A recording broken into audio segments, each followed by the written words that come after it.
Je vais d'abord vous expliquer un tout petit peu comment l'enseignement en Belgique est organisé, c'est-à-dire qu'il y a l'enseignement libre, subventionné, qui en majorité, les écoles sont catholiques et la majorité de la population des élèves de la Belgique vont à l'enseignement libre. L'enseignement officiel et public, c'est-à-dire il est considéré officiel, donc neutre, et les cours de religion officiels et la morale non confessionnelle, mais j'ai compris de Joël que j'aurais dû mettre éthique plutôt que morale, mais bon. Là, c'est enseigné 2 heures par semaine par des professeurs de religion ou par des professeurs de morale, comme moi.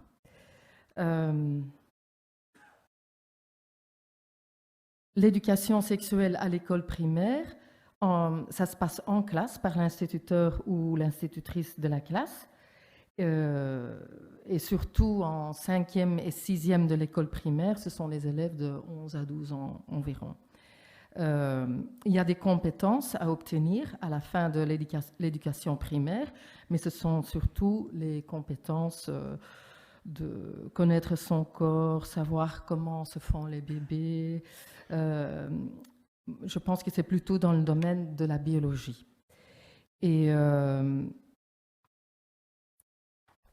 ce que moi, je fais... Ah oui, là, ce sont des exemples en classe qui est organisé. Par exemple, il y a une pièce de théâtre chez nous qui s'appelle Bert de Kusser. Ça veut dire le champion des bisous, si vous voulez. Et donc, c'est un monologue, c'est drôle. Il parle vraiment au niveau des enfants, c'est dans leur univers, univers adapté aux enfants, des situations reconnaissables. Il parle de son corps ou de leur corps, il parle des histoires d'amour et en fait, les bisous et le genre de bisous est aussi expliqué pendant cette pièce de théâtre et c'est très drôle. Il parle des histoires d'amour, les enfants adorent. Après les exemples, la pièce de théâtre, il y a bien sûr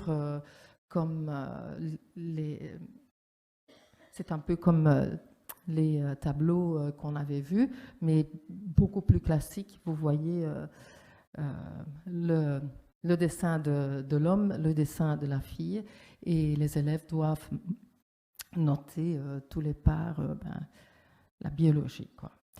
Après, moi, dans mes cours à moi, c'est un peu différent parce que moi, je n'ai pas de compétences à obtenir. C'est un processus de 6 ans, en fait. Moi, j'ai les élèves à partir de 6 ans, 5-6 ans, quand ils entrent en école primaire, et je les ai jusqu'à ce qu'ils quittent l'école primaire.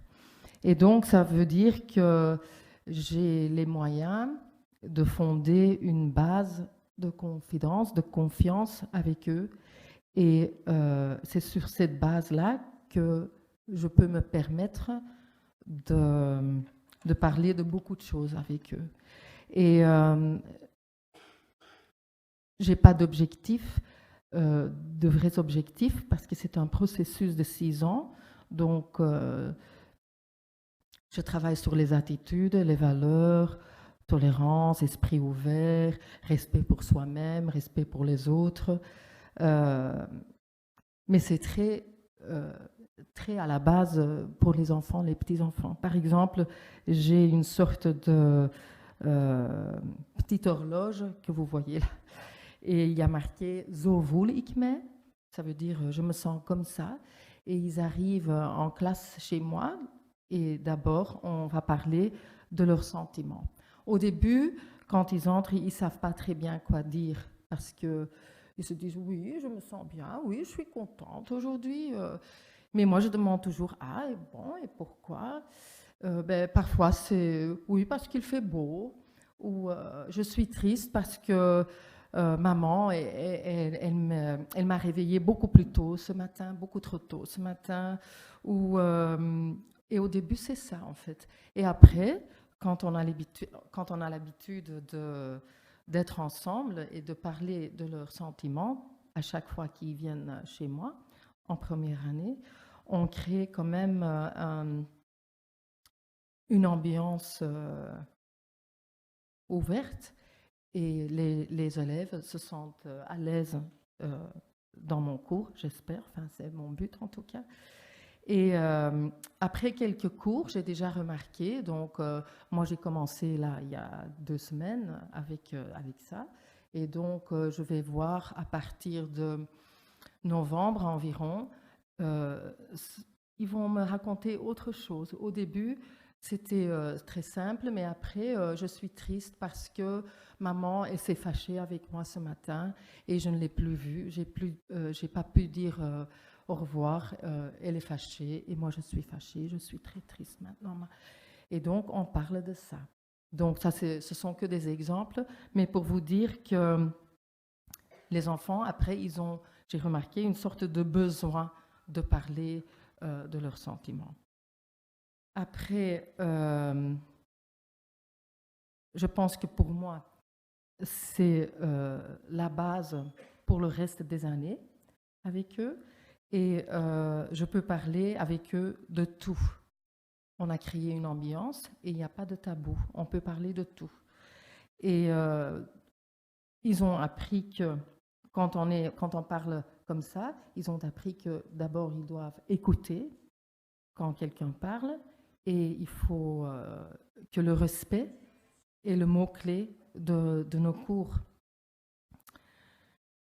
Et comme ça, il y a l'accent sur les relations, les comportements, les sentiments et les émotions dans tous les domaines, donc en amitié, entre copains, copines, vers les autres élèves pendant la cour de récré, vers les parents, vers la sexualité, vers les professeurs aussi, évidemment. Et on les apprend à oser de dire ce qu'ils pensent et aussi à oser dire non quand ça ne leur plaît pas. Par exemple, chez nous à l'école, on apprend aux enfants que parfois pendant la cour de récré, ça ne se passe pas toujours très, très bien. Il y a des élèves qui viennent me dire Madame, ce garçon, il me court derrière depuis toute la récréation et ça m'embête, j'aime pas. Et alors je demande mais est-ce que tu lui as dit que tu n'aimais pas?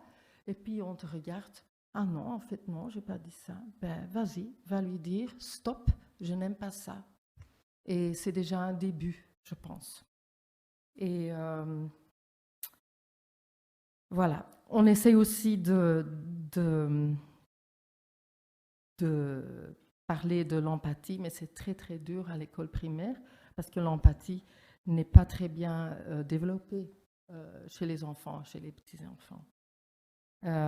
Mais donc, on essaye quand même de faire ça.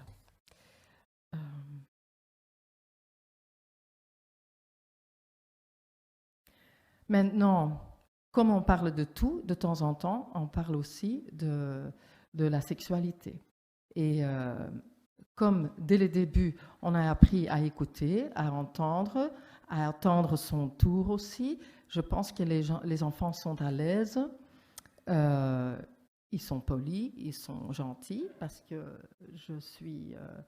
je leur demande d'être comme ça dans mes cours, pendant mes cours. Et je veux aussi que ça soit qu'on peut parler de tout et que c'est une approche sans tabou, que c'est une chose naturelle, normale, chouette, et ce n'est pas que de la biologie, ce sont les sentiments, les désirs aussi, et les émotions. Et pendant mes cours, je dis toujours, tout ce qu'on a parlé ici, ça reste ici. Donc, on ne va pas parler à la cour à la cour de la récréation, on ne va pas parler de ce qu'on a raconté ici. Et j'ai l'impression que ça marche. Moi, je n'ai pas de programme à suivre pour mes cours, donc je peux décider les sujets, les thèmes, et comme moi j'aime bien lire, moi je prends beaucoup, j'utilise des livres avec des petites histoires comme, oui c'est en néerlandais, hein, je suis désolée. Il y a la grenouille qui est amoureux. Et par exemple, il ne sait pas comment s'exprimer, donc il veut attirer l'attention du canard parce qu'il est amoureux du canard et il ne sait pas comment faire et il fait un peu le clown. Et le canard, il n'a pas compris parce qu'il se dit mais qu'est-ce qui se passe ici? Et donc tout à la fin de l'histoire, il a compris, et puis ben voilà, après on parle, c'est différent de votre approche. Il y a une autre histoire, Mag ik van jou een kusje? Est-ce que je peux avoir un bisou de toi? Et ça parle d'une fête dans la forêt des animaux, et la petite souris, elle a reçu une petite bise de quelqu'un, elle ne sait pas de qui. Et donc, le lendemain, elle veut savoir de qui. Et donc, elle va faire le tour de tous les animaux de la forêt, mais personne lui avait donné la bise. Et en fin de compte, c'était son meilleur ami, et elle avait oublié de demander à lui. Et donc, oui, voilà, c'est une petite histoire d'amour. Et puis, quand on a des petites histoires comme ça me permet de parler aux enfants. Et avec les enfants. En Belgique, il existe un numéro de téléphone et un site sur Internet qui s'appelle AWEL. C'est un numéro gratuit, c'est le numéro 102. Et c'est pour les enfants, pour tous les enfants et pour tous les sujets. Ils peuvent appeler sans que les parents... Donc, quand ils appellent de chez eux, le numéro, il est gratuit et il ne vient pas sur la facture des parents. Donc, c'est anonyme. Les enfants peuvent appeler en toute anonymité. Et j'ai aussi des cours pour mes élèves où je leur explique comment ils peuvent utiliser ce site Internet, comment ils doivent... donc, je les guide, en fait, dans le truc. Et puis, oui, je pense que c'est à peu près ça. Oui, j'ai plein d'exemples. Je peux vous donner encore une centaine d'exemples, mais on a déjà... La conclusion pour moi, c'est que le bien-être de chaque élève est le plus important pour moi. Parce que quand on se sent bien, le dialogue est possible. Quand on ne se sent pas bien, il n'y a pas de dialogue. Et le respect mutuel dans toutes les relations, ça fait des rapports respectueux dans tous les sens. Et pour moi, c'est le but de l'objectif de mes cours, en fait. Voilà. Merci.